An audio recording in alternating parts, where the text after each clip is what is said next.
Hello and welcome to the March 2026 podcast of LLR LMC, giving you the news and other information for the past month and up and coming.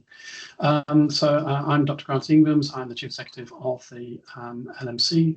Today with me I have Dr. Fahreen Dhanji, who is my Deputy Chief Executive, and Charlotte Woods, who is the glue which holds us all together and tries to keep us under control, who is the LLR LMC Operations Manager. So we've got, it's a shorter newsletter than normal, I'll say that, but it still seems to be an awful lot that we want to talk about on the podcast. So what are we kicking off with? So I think we were going to start with the award ceremony that we had last month, and we had Phil Hammond down, and I'm still kind of reeling from all the things that he said, and my favorite it stays in my head. So that's great. But yeah, we'll get you started off with the awards then, Grant. Yeah, so this was actually, it wasn't last month, it was last week. Last week, a couple of weeks, yeah. So absolutely, it was a fantastic evening. 75 people came, which is really good turnout. I think it's the best we've ever had. Is that right, Charlotte? It is, yes. It is. So each year we seem to be building on this, which is absolutely great. If you didn't come this year, think about coming next year. We don't have a limit on numbers. We will book a room big enough or a venue big enough if we get to that stage. If everyone wants to come, then please do so.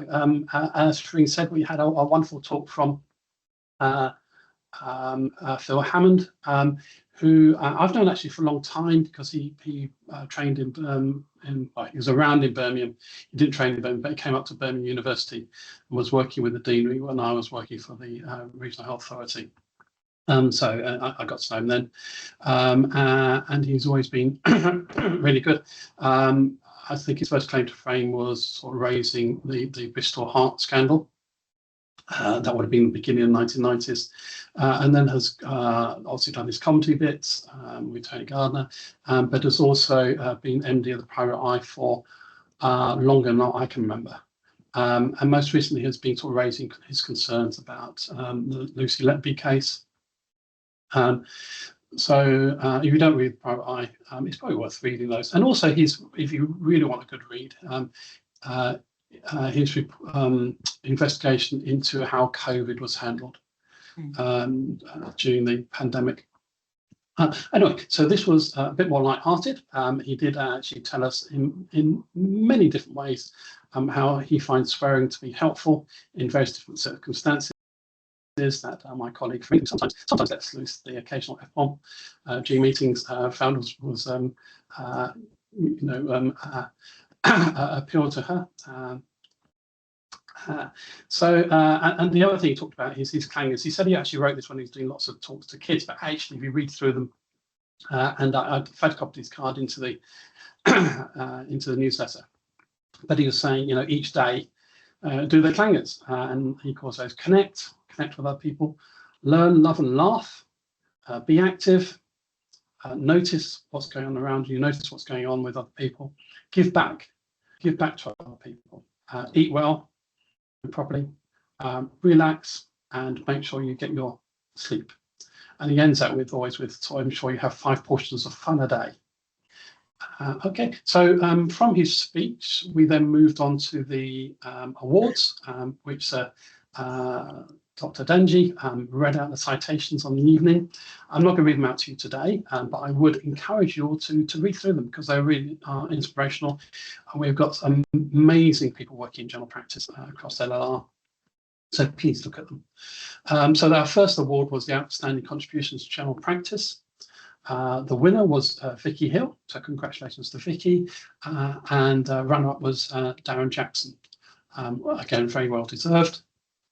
And then we had the greatest leader, and the winner was Dave Englefield. And the runner-up was Stephanie Whiteman. Again, read through the citations, doing absolutely fantastic, good work there. And then finally, which in some ways is my favourite because I think we're looking hopefully at what the future leader is going to be. We had the winner was Sarah Carter, with the runner-up being Lucy Moore. Again, absolutely fantastic citations. Do read them and get your thinking hats on for next year. Notice, when people are going above and beyond or just doing their work well. I was going to say bloody well. I was thinking about Phil Hammond's speech, but just bear that in mind. Hopefully, this is now going to be an annual event forevermore. Even though Charlotte will be rolling her eyes because of the amount of work it takes to coordinate it. But I think it's very well received. I think and then finally we had the annual quiz. I got the MC board team to mark those whilst doing something really important. I can't remember what it was. I think I was taking photographs actually. And they handed me 2 sheets with 6, 7 written on, which confused me. And if you're like me and you've got grandchildren of a certain age or children of a certain age, you know that 6, 7 means something else. But anyway, overall, the quiz winner was Matthew Riley and the quiz runner-up was Sian Sykes. This year, I decided not to read out the actual questions and what the winning answer was because we were running behind. But if you are interested or if you want to be able to check whether where you went wrong, as it were, then the questions and the answers are attached to the bottom of the newsletter. It was out of 12, so I was a bit disappointed with the scores because they were all directly taken from newsletters and podcasts. But there you go. So that was the awards ceremony. So I say fantastic time. If you didn't come this year, come next year. So what we got next on the list? So I think we were going to talk about the LPT letters next. So obviously, the month before, we'd written out to practices and sort of explained our concerns around the data sharing and sort of gone through the process of how they could switch that bit off. And since then, we've been having the LPT team, that's a mouthful, LPT team come to the board to sort of explain what they're doing in terms of mitigation. So Grant, I'll let you explain kind of where we are and what we feel practices can do now. So yes, I'll actually do the background towards the end. But basically, so they have now put in changes, which means that this shouldn't happen again. So basically, they found a way of suppressing the letter when it gets drafted, and it will only appear to be visible in the GP record once it has been sent. Now, we're asking practices to be vigilant to make sure that this doesn't fall, but they say that they have now having fully engaged the team, they've trained everyone that needs to be trained. So this has already gone live. So on that basis, we're suggesting practices look at it. You need to be doing your own risk assessments anyway. Every practice really should have a risk assessment list. But if you agree with us that this appears to work, then please consider turning the sharing back on. They have promised to provide us with ongoing information. So if we spot anything which is going awry, we'll of course be straight back to you. Now, of course, the background to this is that we had this raised about 8 years ago, and the LMC has been hammering away at the ITB and the LPT about this, what is a significant potential patient safety risk. We've been hammering away at it, and we had got nowhere.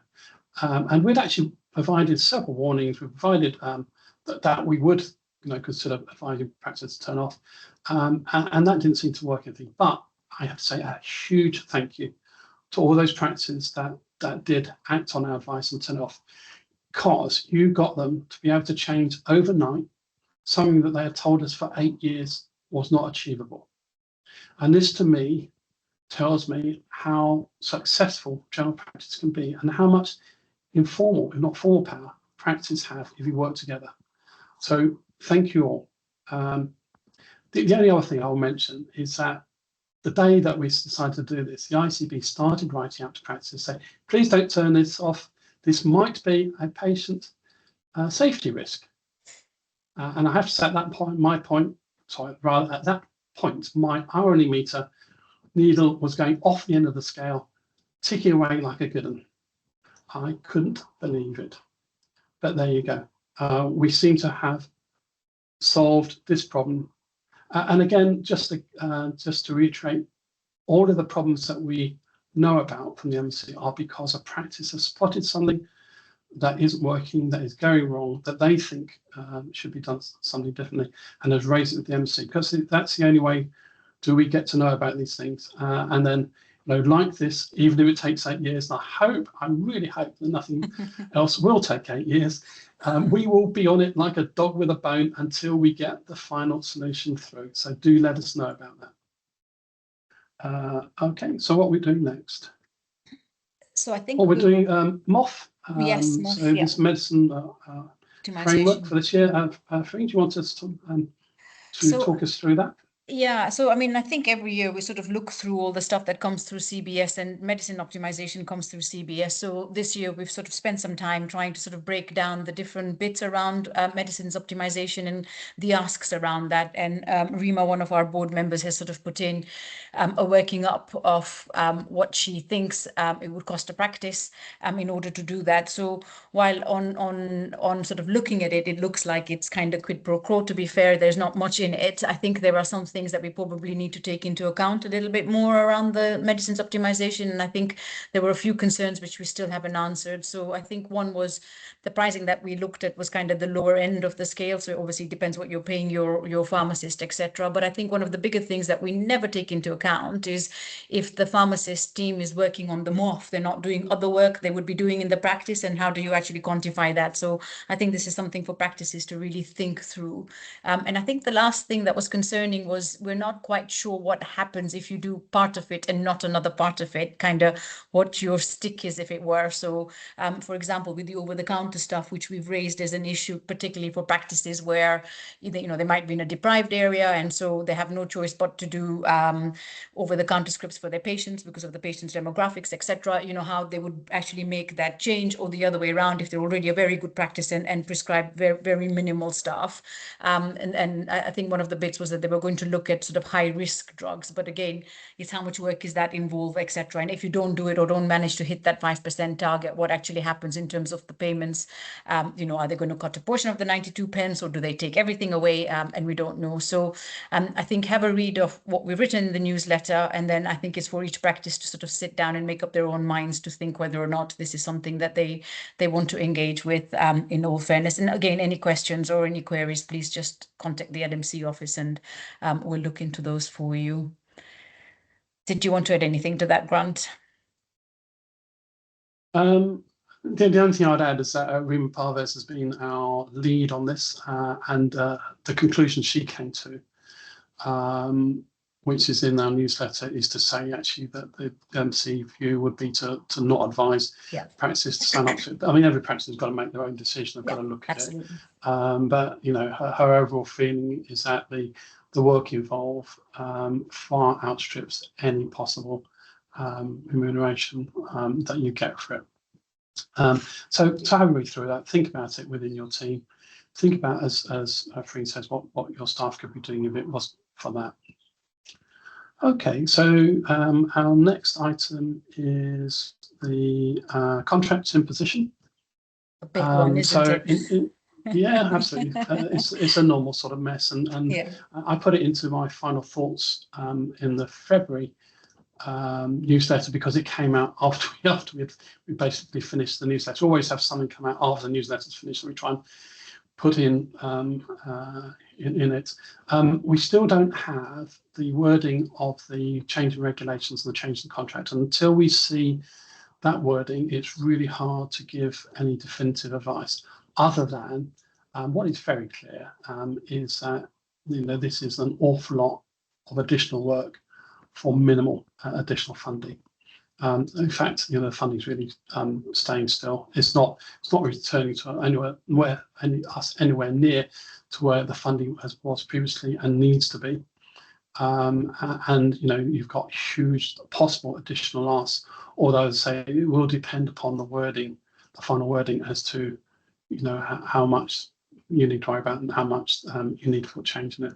I mean, interestingly, Richard Mitchell from UHL, when he came to MC board meeting, reiterated what the ITB had actually told us, is that come 1st of October last year, We suspect, because the amount of GP time being taken away to do the triaging for the imposed contract last year, that there was a 5% upward step on the 1st of October of lower acuity attendances at ED. This new imposition gives further requirements for patients not only to be triaged, but you've now got to code them as to whether they're urgent or not. So actually that's going to take even more time to do. And I suspect because of that, we'll lose even more GP contact time for that, meaning that, that I suspect, and further increase in ED attendances. Out with general practice control, because the centre haven't a Scooby really how general practice works, how they can get the most of their money, how we can start improving the health of the nation, order which is directly linked to how general practice are allowed to function. I really don't think that they get it, and I'm really disappointed at people like Amanda Doyle, because she should do, but she doesn't. And I think one of our concerns was the single point of access, wasn't it, Grant? And obviously, like you say, we don't have the detail on that, but again, it's quite single point of access. We've got a lot of detail through about.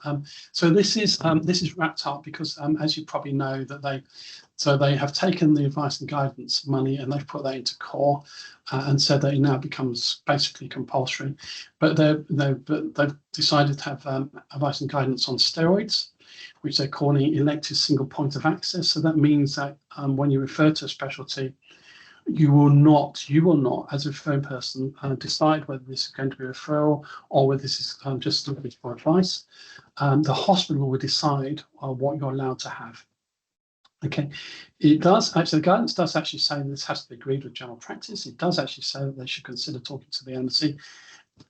And you'd be pleased to know they've done neither of that. So the first I knew that they were going to go live with some of this stuff was to be copied in, because I sit in the advice and guidance group, with a statement that a couple of new pathways are going live on the 1st of April. I have, from the LMC point of view, saying, no, they're not, because actually, as you know, from the national guidance, it made it really clearly that you should be considering talking to the LMC, but that you must agree these with general practice. Now, as the LMC is the only independent representative body as recognised by statute, we are the only body that can be involved in this on behalf of general practice. So we are waiting for them. I did write them, got to be over a week ago, to say, can you please send us through what you think you're going to be announcing on 3rd of April, so we can tell you whether we agree to it and whether you can or not. But we haven't yet done that. But again, the guidance is a bit confused, but at one point, actually, Amanda Doyle does actually say that this is going to increase the workload on general practice. Although she does say, of course, it's being paid for by the advice and guidance money. Now, that advice and guidance money, for those of us who have got more than 6-second memory, will remember that it was there purely for the additional admin costs or sending some through. It was never to deal with a left transfer of work from secondary to primary care. So as far as I'm concerned, this does not fund that. And we did do a little Billy do that you could add on to the bottom of referral letters, and we've built on that. And again, we've put that into the newsletter that you might wish to consider putting on the bottom of, you could put it onto the bottom of every referral that you do, just to make sure that even if you don't know it's been changed to a single point of access, that message is on there, basically saying that this must not be used as being a way of transferring work from general practice, from hospital to general practice. To point out the fact that actually the guidance itself is that if they believe that a different specialty is needed, then they should be doing that transfer. They should not be sending it back to us for us to transfer. And that any pathway must be agreed with general practice. So, so if you do get anything back, then feel free to write and say, can you please show us the correspondence you've had with the at the local medical committee in advance agreeing to this pathway. Okay, so I think we've done that to death. So elections, I'll cover this one. No, actually, I've skipped over something. A few. It is an election next. Well, it's not an election. We've got to tell you it's not an election. Charlotte, do you want to tell us about about the next one. This Yeah. is the GP member of IC people. That's absolutely fine, thank you. So the LMC is supporting the ICB with the general practitioner candidate for I can't remember the exact title. You caught me slightly off the cuff there, Grant. The GP So representative. Yeah. that's correct. So we've been running the nominations, and that closes tomorrow evening at 5 p.m.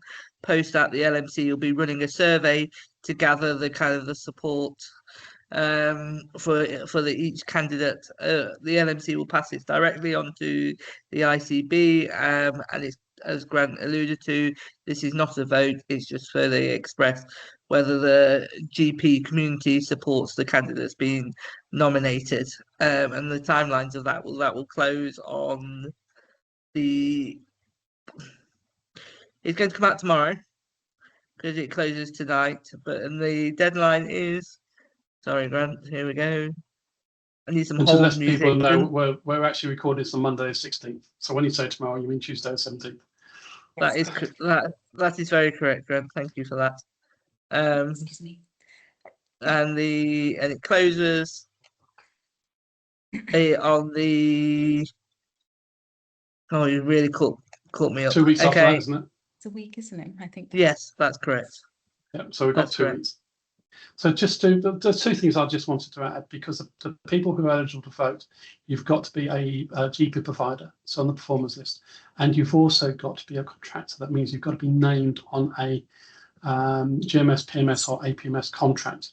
Now this isn't the LMC. I would much prefer it was open to all GPs, whether you were salaried, locum or whatever, but this is due to the national NHS England guidance and it's set in stone in the LLR ICB constitution that it's got to be someone from that background.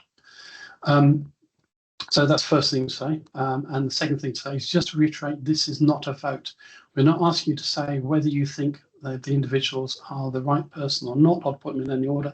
So this is for each one to say whether you would have confidence in them basically being the voice of general practice on the ICB board. They're not going to be a representative. That's our job. That's the LMC job. But they will be the voice of general practice on the ICB board. Okay, so we're now moving on to health equity. Yeah. Can I just ask Charlotte, have we had many queries about this through to the office? Or Not do we get recently, many? no. Not recently. No, no. not recently. So this is just a sad thing to tell you. So health equity payments was a baby initially in the Leicester City CCG, and then when the ICB formed, it was then transferred across the whole of the ICB area. It's been lauded as being a really good idea by NHS England. It has had external verification to say that it is a good idea. It is there to basically to try and ameliorate for the deficiencies within the Cahill formula. Now, the Cahill formula, if you look at it, does not distribute money where you would expect money to be distributed in general practices. This is for many reasons. I mean, Roy Cahill, a couple of years ago, told me that he was, more than that now, told me that he was actually surprised that they were still using this formula because, first off, as he said, that they had very limited data at that time, and that data is now available to work on. And second off, is that at the last minute, because the Treasury put their a spanner in the works, the way that the money flowed through the new contract was changed around, which just from the day one undermined how the Cahill formula worked. There has been several goes at trying to look at the Cahill formula. Each one has failed basically because from a professional point of view, from a BMA GPC point of view, you don't want to see any losers. So what you're saying is that you want, as new money come in, to actually to redistribute that new money to try and level up the playing field. But the government in the past has always said, no, we just want to stick to the same envelope. So if you want to change it, there's going to be winners and losers. In the 10-year plan, in fact, the only thing that was written about general practice, I said that they were going to review the Cahill formula Although they then said that BMA GPC, who are probably the body with the most experience and evidence to their hands, are not allowed to be involved in it. And I understand so far absolutely nothing has been done about it. And they've only got a couple of years now to sort out together a brand new contract for us as well. Leave it when it's here. So that's a long way around of saying that what they've decided, on top of no inflationary increase, which there hasn't been for several years, they have also now decided this year to say there's a 10% reduction. Now, when the ICB got together a meeting with me to talk about it, they said, of course, that some practices will do well, and they'll only do well because, of course, other practices will do it extremely badly because of the changes. Because changes, there are changes in practice need to do with demography changes over time, age of patients, demographics, deprivation changes, then some practices may be winners, but actually overall everyone is going to lose 10% plus inflation. So I kept telling them it's plus inflation, which for last year ran at around about 3%. So you're talking really about 13% reduction.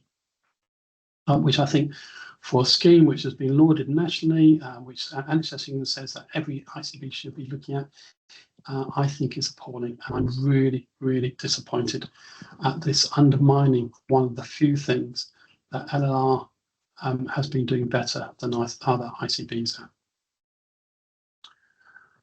have. Okay, so moving on to elections, I'm afraid this is mine again, just to say. So BMA members, calling on all BMA members, we want a loud, strong voice for general practice. So first off, there is the elections for the BMA Council. Now the book, I forget how many names are on it, but there's absolute tons, would have landed in your trays, and I expect a lot of them you've probably filed in the round filing basket already. Please grab it out of the round filing basket and actually look through it. What I'm going to suggest you do is just go through and just put a mark against all the names who are GPs and vote for them. Whatever order you want, just vote for GPs. Okay, we just need to make sure, as you know, there's a lot of politics going on within the BMA, which I'm unhappy about. There's lots of slates of single interest slates going on, and there's been fractionations within those. I mean, we do have now the People's Popular Front of Judea and the Popular Front of Judea, and various other versions of that now. If you've never watched the Monty Python sketch, please go away and watch it, because this is what's happening to your BMA at the moment. So please look through and vote for the GPs on it. Forget about everyone else. There are other people that I would want you to support in the others, but I'm not going to go through it. I don't want to do an oath today. I just want to say we need GPs on council. We need some voice of reason. In fact, a non-GP member of council said to me only this week when he was actually asking me to vote for him, that he likes having GPs on councils because often they have the only voice of reason. And this is coming from a non-GP member of the council. So please vote for GPs. And the second one I have to say, and I'll just let Fahreen go a little bit red, is that the election for GPC is, so that's the BMA's General Practitioners Committee for England, is open tomorrow, which of course is Tuesday the 17th of March. And we have our very own Fahreen Dhanji, who is standing for the GPC. It's really important that we have someone there. I said I wouldn't talk about it, but I'm going to. The last person was from Northamptonshire. He has not attended a single LMC meeting. He has not provided a single update to the LMC. And when we have contacted him to express the views of LLR LMC, he's basically said he's going to vote whatever way he feels fit at the time. So I think if it wasn't for the fact that actually as an LMC we do have really good relationships with the GPC hierarchy, partially because I was a GPC member for 25 years, up until 2018. So I still know. So people have risen to the top, people I know really well, who I knew when they came on as all of them as GP registrar members. Oh no, it's gone there more. GP resident doctor members. So I've seen them through their career. So it's but please, I don't know who else is standing. No one knows at the moment who else is standing, because that's not announced until the election goes live. But I would ask you, put a number 1 against Fahreen Dhanji, but do vote. There's always a low turnout, so turnout tends to be just between 10 and 15% of BMA members. If you're not using your membership fee to at least make sure we get someone there that can be the voice of LLR LMC, please at least use it for that. And just, as I say, vote early, vote often. So that's the vote, Soda. Any other comments, Charlotte? Have you got anything to say about that?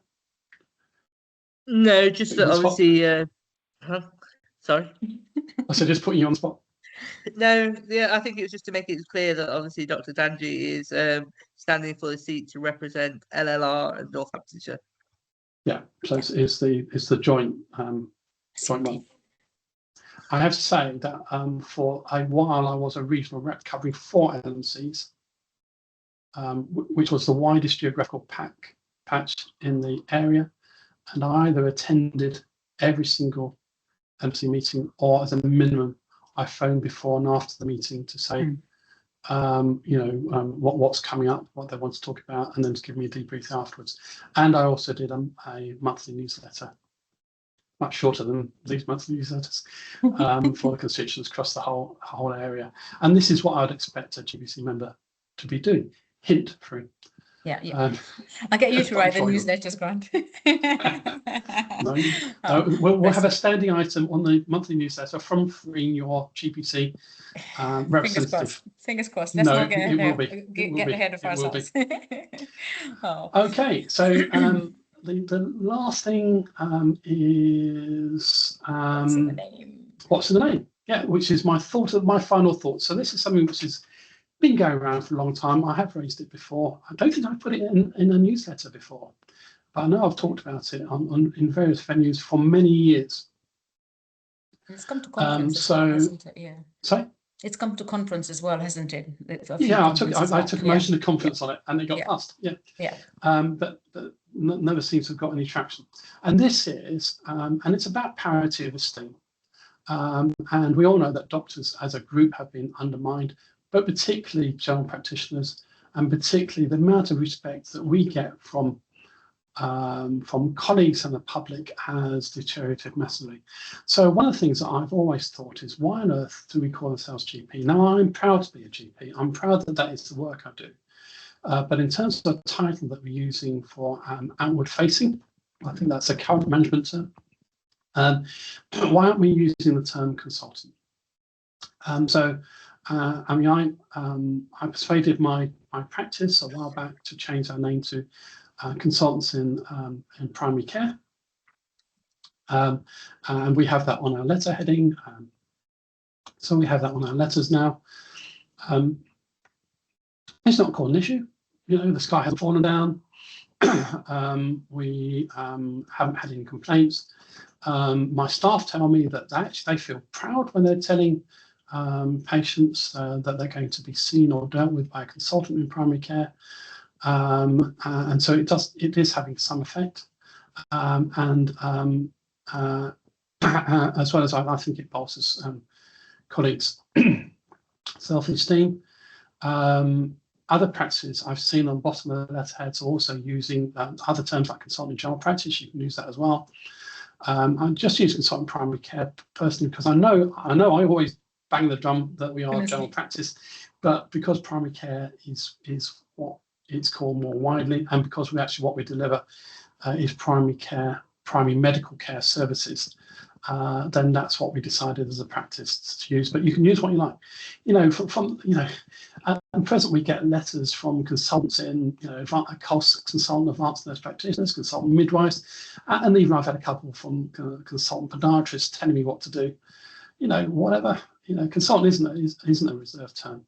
And I think if anyone has the right to call themselves, it is GPs. So think about that, talk about your teams, and just do it. Just get on and do it. Just change it. Within my newsletter, I actually quote you some evidence about why it's worth actually giving yourself different names, and how it can reduce stress, and how it can reduce turnover, and how it can improve self-esteem. So read through that as well. And just for me, just do it, okay? And then tell me your experiences. Let the team know. What differences it's made within your practice. It's a really interesting. I think it's a really interesting thought, isn't it, Grant, around the bit around a title and what the title means. And I remember, obviously, I did surgery before I moved to general practice, and when I passed my MRCS exam, it was a big deal to call myself Miss instead of Doctor, because it was the surgical title. And so there is that bit around psychology around a title, isn't it? And so maybe, like you say, actually being called a consultant in general practice or in primary care will boost the morale of the GPs out there, and it brings that sort of being in par, because otherwise it's always that constant kind of, oh, you're just a GP. Actually, if it wasn't for me, the NHS would actually collapse. So I think it's that bit around boosting morale is a really big thing, and we probably don't put enough emphasis on that. So I read it on the weekend, the newsletter, and I was thinking, and I think it is really important, because the converse the other way around, it helps, it will help people, won't it, really, and just make people understand. And even for patients, I think it then makes them realize that within the practice of general practice, then we are actually the consultants of that particular specialty, if it were, because it is a specialty in its own right, just like any other specialty in secondary care. So yeah. And the standard BMA constitution for LMC still refers to what I do as being medical secretary, and what Charlotte Woods does as being the lay secretary. Yeah. I'm sure Charlotte would not like to be called the lay secretary.